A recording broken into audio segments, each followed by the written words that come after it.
Hoje eu vou falar sobre uma das maiores dores de um líder, a capacidade de fazer com que as pessoas fiquem focadas, direcionadas para atingir certos resultados. Já vou antecipar que uma das maiores dificuldades é porque a gente tem que lidar e tem que vencer um certo hábito que habita na maior parte de nós, a procrastinação. Então hoje eu vou te explicar sobre por que é tão difícil manter as pessoas focadas no trabalho, mas também vou te trazer 4 estratégias que vão te ajudar a fazer com que os seus funcionários, com que os seus colaboradores se engajem muito mais às propostas de valor que você traz para eles no dia a dia. Vamos lá?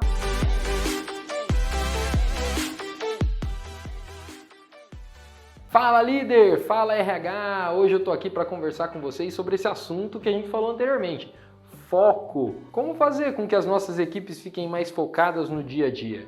Sabia que tem um estudo que fala que 20% dos adultos, das pessoas adultas, tem o que eles chamam de procrastinação crônica, que é esse hábito de fugir ali da responsabilidade, se distrair, puxar um outro trabalho para fazer no lugar daquele que você devia fazer. É aquilo que a nossa avó já dizia, né? Nunca deixar para fazer amanhã o que você pode fazer hoje. Esse é um número muito relevante, né? Que se fosse aplicar no Brasil seria equivalente a 20 milhões de pessoas, bastante gente. E eles chamam de procrastinação crônica porque são aquelas pessoas que fazem isso corriqueiramente, que têm esse hábito de procrastinar. Lógico, todos nós procrastinamos, mas tem pessoas que não conseguem vencer essa dificuldade. E hoje eu vou trazer um pouquinho para vocês um panorama sobre por que isso acontece, por que a gente procrastina no geral e por que isso atrapalha a gente a ter foco. E vou trazer também 4 estratégias, como eu disse, para a gente poder vencer isso daí. E, além de tudo, aplicar isso à liderança, que eu acho que é o mais importante aqui e é o propósito do nosso canal. A primeira coisa que você tem que entender é que a procrastinação ela é a derrota da razão, né? O nosso cérebro ele não está preparado historicamente, biologicamente, ele não está preparado para gastar mais energia do que ele deve. Então, quando a gente assume uma responsabilidade ou quando você leva uma nova responsabilidade para alguém, a tendência, tudo dentro da pessoa grita para que ela não chegue perto daquela atividade que vai fazer com que ela gaste mais energia. O nosso cérebro é preguiçoso, via de regra. Por mais racional que seja, por mais óbvio que seja a necessidade de fazer aquilo, o nosso cérebro, arcaico, ancestral, vai pensar instintivamente que fazer uma nova atividade demanda muita energia. Se demanda muita energia, o corpo vai ter que consumir muito mais nutrientes, vai ter que comer muito mais para trazer energia aqui para mim e para eu poder fazer esse algo que eu ainda não sei fazer. Porém, depois de habituado, o cérebro lida muito bem com as atividades. E é por isso que é tão difícil a gente começar a fazer coisas novas, mas depois que a gente se habitua, passa a ser corriqueiro e a gente não tem mais tanta resistência. Também por causa dessa resistência biológica que o nosso cérebro deixa de ter a partir do momento que o caminho sináptico ali, né, já está traçado. Eu vou evitar falar de neurociência, hoje não é o propósito do nosso conteúdo, vou falar mais sobre prática mesmo, a parte vivencial ali do dia a dia que você como líder pode tomar, mas uma coisa que você tem que entender é essa. É natural que quando você leve uma nova atividade, leve um novo desafio, leve um novo sonho, um novo propósito para as pessoas, elas resistam, porque é assim, a procrastinação ela é uma derrota do nosso cérebro emocional, instintivo, ao nosso cérebro racional. Eles, obviamente, são mais fortes, porque são historicamente mais antigos, né, na nossa construção histórica do cérebro. Depois eu vou gravar um vídeo sobre isso explicando. Eles são mais antigos, são mais fortes, são responsáveis por funções muito mais impositivas do que o cérebro racional, e por mais lógico que seja aquilo que deve ser feito, por óbvio, a nossa história vai se sobressair. Então é natural, mas a gente tem mecanismos para poder melhorar isso daí. Nós vamos falar sobre isso. Uma outra coisa muito interessante sobre falta de foco e, consequentemente, procrastinação é que ela é muito comum em pessoas extremamente inteligentes, em pessoas extremamente capazes. Você pode falar assim, nossa, esse meu funcionário é tão bom, essa minha funcionária é tão boa, mas está procrastinando. Por que está procrastinando? Aí entra um conceito que a gente viu lá atrás, lembra? Vou deixar até aqui o link no último vídeo a gente fala sobre isso brevemente ali, no vídeo sobre mindset e liderança a gente fala sobre flow, né? E por que pessoas inteligentes, por mais inteligentes que sejam, também tendem a procrastinar e com muita frequência, inclusive? Porque procrastinação nada mais é do que fugir da responsabilidade de uma determinada atividade. E o grau de dificuldade dessa atividade vai impactar diretamente no meu interesse em participar dessa atividade.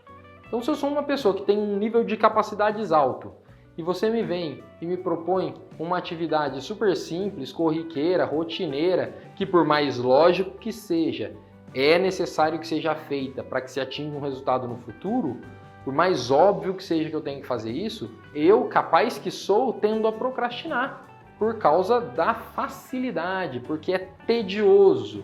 E aí está o grande drama, né? Porque é tedioso, mas é necessário. Então é necessário disciplina para que eu faça aquilo que eu não gosto, mesmo que eu seja super capacitado para aquilo, uma vez que é lógico, é racional, que para eu atingir resultados futuros eu preciso cumprir essas microatividades que podem nem ser tão desafiadoras assim. E esse é o grande paradoxo, né? Porque é uma vitória da razão, é uma vitória contra a razão, né? Ou seja, por mais racionalidade que a gente tenha, é tendência o nosso cérebro puxar para que a gente não faça atividades novas, atividades propostas, porque a gente pensa que vai despender muita energia, mas ao mesmo tempo também uma pessoa muito inteligente, muito capaz, inclusive muito lógica, muito racional, pode se afastar da atividade porque ela é pouco desafiadora, porque ela é muito simples. Então temos esses dois padrões aí que a gente precisa zelar, né? Primeiro, entender como o ser humano é, aquela pessoinha que está ali na nossa frente é. Segundo, entender que pode estar sendo responsabilidade minha também, não estar dissipando tarefas suficientemente interessantes para a minha equipe, e é isso que está fazendo as pessoas procrastinarem também. Então esses são alguns porquês aí, isso pode estar acontecendo e por isso está faltando foco aí no dia a dia profissional. E por fim, um terceiro motivo bem comum, principalmente para a gente que é da área de empreendedorismo, as pessoas geralmente procrastinam porque elas querem resultados imediatos. Quando você chega para elas e fala assim, olha, a gente vai precisar se focar, a gente tem uma meta, a gente tem um objetivo, a gente tem um sonho aqui, que é chegar lá. Aí você fala isso para a pessoa. Só que o lá é muito longo, lá é muito distante ainda.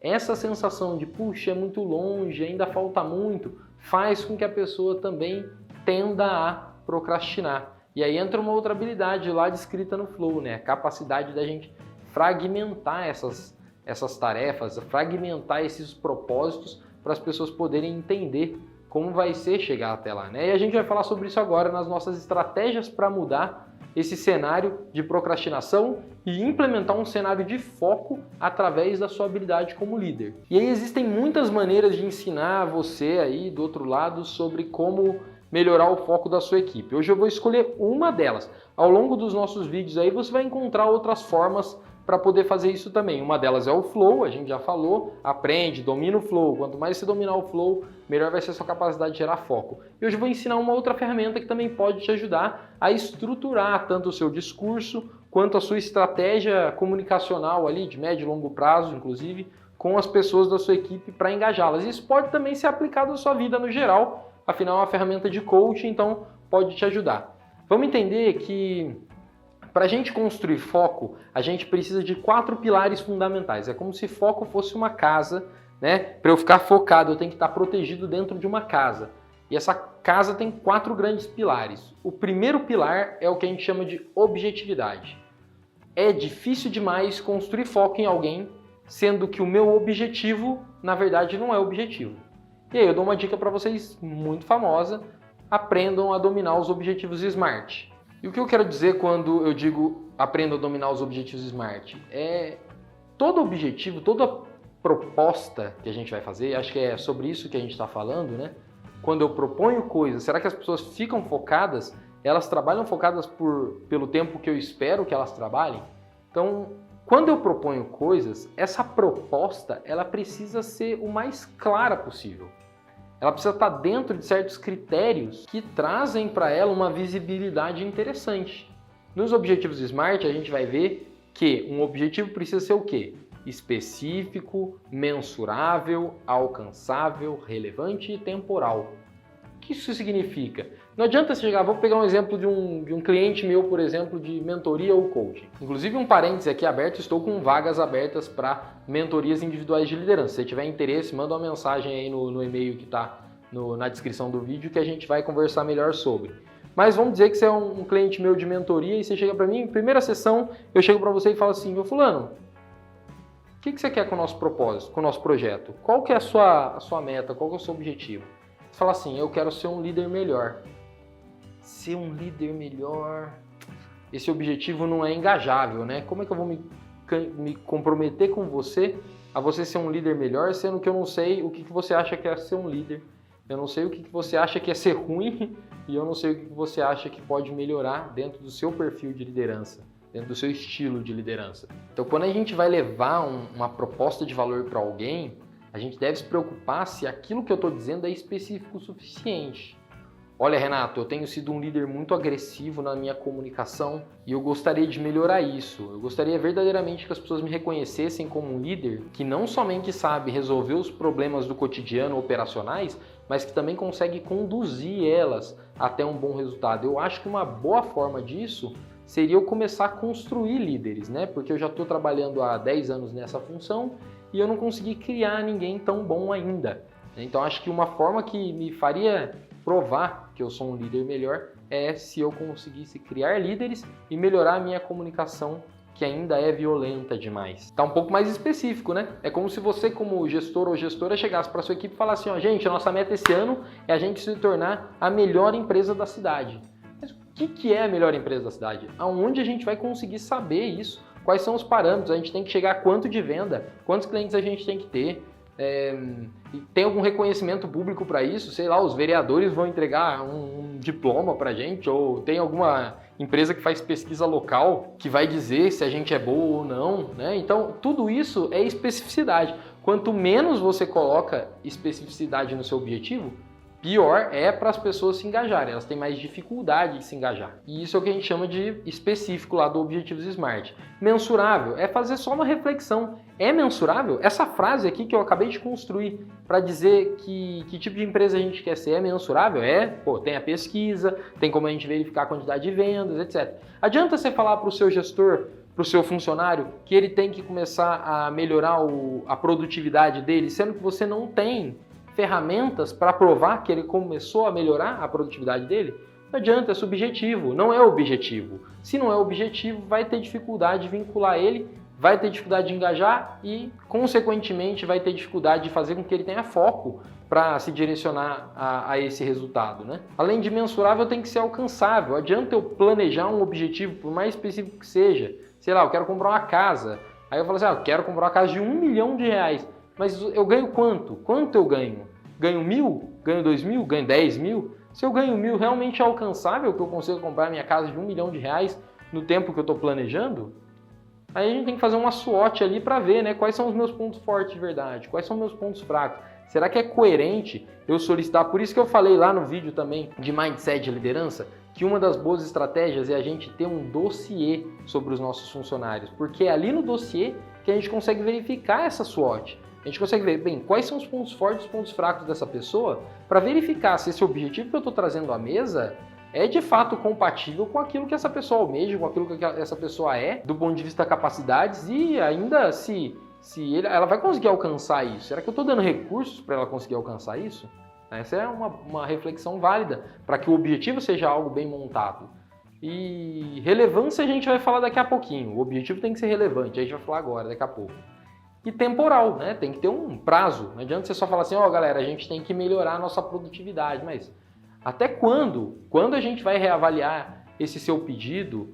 Começa a se comunicar de uma maneira um pouquinho mais detalhada. Não ache que só porque você é gestor, só porque você é gestora, você tem o direito de cobrar sem ter uma maneira estruturada para isso. Então comece a se comunicar de uma maneira que visa ao engajamento, né? E uma das formas é trazer objetividade. A segunda forma é fazer as pessoas entenderem as consequências das coisas. A gente falou sobre isso lá também com relação ao Simon Sinek, tu começa pelo porquê. Mas fazer as pessoas entenderem as consequências é fundamental. De nada adianta eu ter um objetivo bem montado se eu não tenho a compreensão do propósito de atingir aquele objetivo pelas pessoas que estão engajadas ali, ou pelas pessoas que eu estou tentando engajar. E para isso tem uma teoria bem legal do Daniel Goleman chamada foco triplo. Então, quando você define o seu objetivo, depois você tem que fazer as pessoas refletirem em 3 níveis de propósito, que é o que a gente chama de consequência. O que é consequência? Fazer as pessoas entenderem as consequências. É fazer as pessoas entenderem os propósitos das coisas. E quais são esses 3 níveis? Níveis particulares, para o eu, né? Níveis coletivos ali, de um ponto de vista mais familiar, de amigos e tudo mais, que é o que a gente chama de nós, e de um ponto de vista mais social, que é o que a gente chama de todos nós. E o que significa isso? É a gente conseguir dividir as consequências nesses 3 níveis para as pessoas poderem se conectar nesses 3 níveis.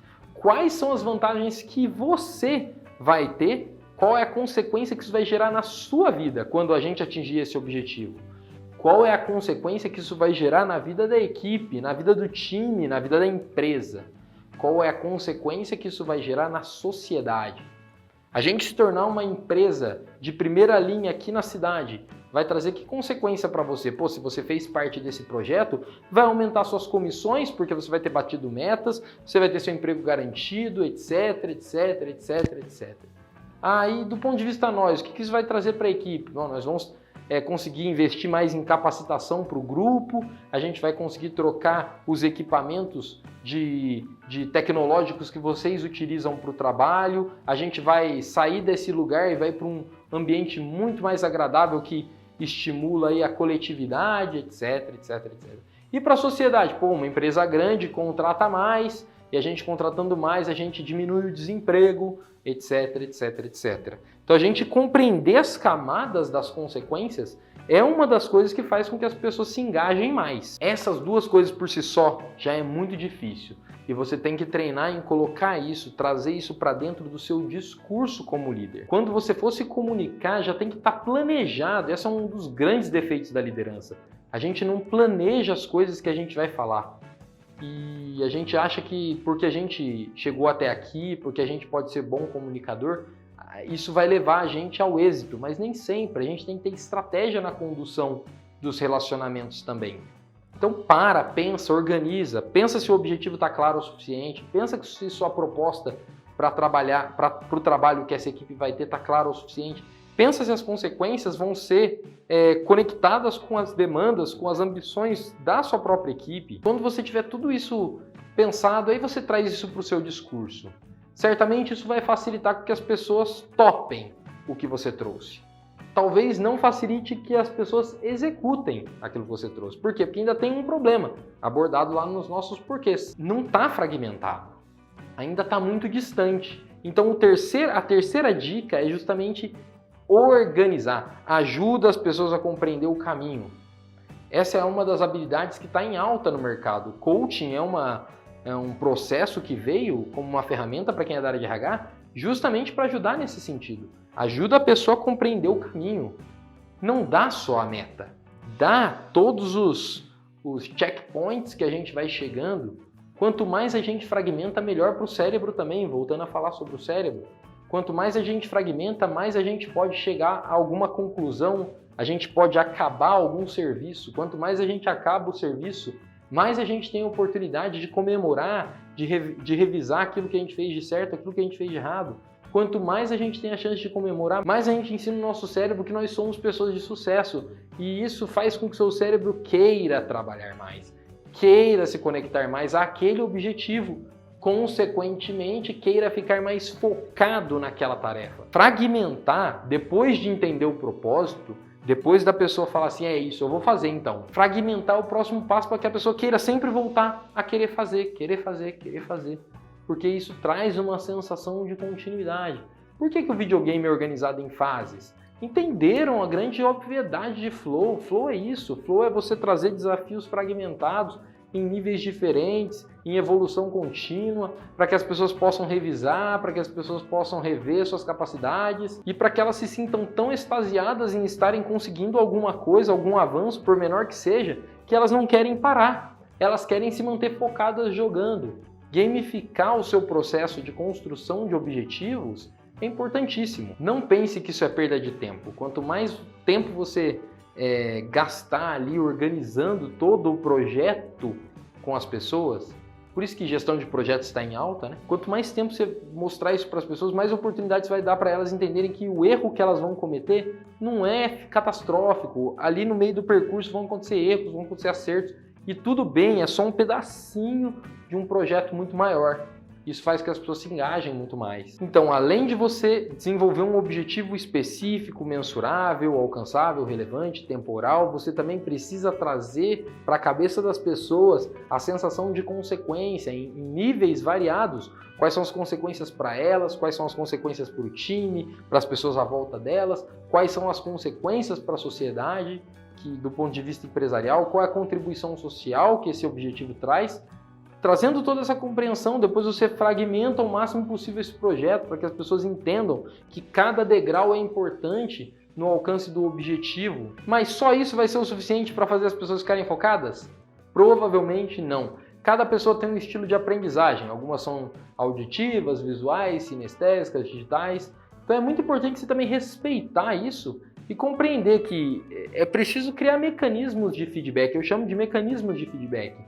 Eu tenho uma meta lá na frente, está fragmentada, beleza, mas eu preciso também acordar todo dia e trabalhar todo dia e ter em algum lugar um auxílio, algo que me recorde que aquilo é importante, algo que me recorde qual é o meu objetivo, algo que me recorde quais são os meus propósitos, algo que culturalmente, simbolicamente, traga à minha mente a importância de continuar focado. É utópico imaginar que as pessoas vão estar todos os dias buscando aquilo dentro de si. Então, se elas não estiverem, haja como recursos humanos. Por isso que o nome do nosso canal é Lidere, né? Pense, líder, como RH. O RH talvez colocaria lá uma bandeirinha, o RH talvez colocaria lá uma linha do tempo, o RH talvez colocaria lá um painel. Faça você o seu painel, faça você se a sua equipe for visual, faça você o seu discurso cotidiano se a sua equipe for auditiva, faça você o seu Trello, a sua ferramenta digital ali de organização de deadlines ali, se a sua equipe for mais digital, não importa, mas faça alguma coisa que vá trazer à mente das pessoas todos os dias que aquele objetivo, que aquelas consequências, que aqueles passos todos são importantes para que a gente tenha uma vida mais produtiva no ambiente de trabalho. Então essas são as 4 coisas que eu recomendo para vocês resolverem o problema de foco que talvez esteja passando. Tenha objetivos bem organizados, tenha consequências claras, propósitos claros, tenha um processo detalhado e tenha algum mecanismo de rememorar as pessoas de que aquilo tudo é importante. Galera, eu vou parar por aqui porque nossos conteúdos têm ficado longos, mas é bom para você também se dedicar aí à liderança e entender que não é algo tão fácil assim, que não é algo que a gente pode simplesmente aprender de baseada, de batelada, não. A gente tem que parar e se preparar para isso, né? Se você gostou do conteúdo até aqui, eu peço que você deixe aí um comentário, que você se inscreva no canal, como de costume, deixa aquele joinha aí também. Mas, como eu sempre digo, o mais importante, se você gostou ou se você achou que esse conteúdo vai servir a alguém, por favor, compartilha ele. Divulga o conhecimento, leva o conhecimento para outras pessoas, porque o nosso propósito aqui é formar líderes, é fazer com que líderes tenham mais habilidades humanas, mais preocupações humanísticas, mas acima de tudo, é tornar a vida de cada um de vocês aí mais agradável, mais prazerosa, que você se sinta cada vez mais capaz e mais autorrealizado no seu dia a dia profissional. Por hoje é só, galera. A gente se vê no próximo vídeo. Um abraço!